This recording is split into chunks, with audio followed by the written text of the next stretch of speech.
Ecclesiastes chapter 8, verse 1 through 8. Who is like the wise? And who knows the interpretation of a thing? A man's wisdom makes his face shine, and the hardness of his face is changed. I say, keep the king's command because of God's oath to him. Be not hasty to go from his presence. Do not take your stand in an evil cause, for he does whatever he pleases. For the word of the king is supreme. And who may say to him, what are you doing? Whoever keeps a command will know no evil thing, and the wise heart will know the proper time and the just way. For there is a time and a way for everything, although man's trouble lies heavy on him. For he does not know what is to be, for who can tell him how it will be? No man has power to retain the spirit, or power over the day of death.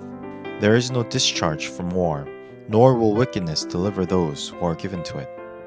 In today's passage, the teacher speaks of wisdom in being a wise servant to the king. The reason a person ought to keep the king's command, the teacher explains, is that it is what God has commanded for us to do. That's why a wise person will follow God's commands and live harmoniously, not causing any trouble, but being patient to wait for the right timing and right course of action. Kings symbolize ultimate authority this world has over the people. During Kohelet's time, kings would have the final authority, but in our time, it would be the government that has the highest authority over its citizens. The Bible teaches us to submit to the authorities that we're subject to by doing good for the sake of Christ. 1 Peter chapter 2, verse 13 through 15 says, "Be subject for the Lord's sake to every human institution, whether it be to the emperor as supreme, or to the governors as sent by him to punish those who do evil and to praise those who do good. For this is the will of God, that by doing good you should put to silence the ignorance of foolish people." The good that Peter speaks of is the life of holiness that we as Christians ought to live. A person who lives in holiness remains set apart from the wickedness of this world.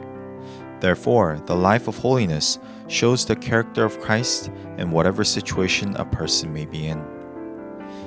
We are to be subject to the authorities for the Lord's sake, and this is godly wisdom that we can adhere to. As we meditate on the wisdom of being subject to the authorities, let us look to Christ, who has subjected himself to the authorities of this world in obedience to the Father, so that he can be the atonement for our sins. Just as Christ obeyed, so we too can obey the Father in being the salt and light unto the world.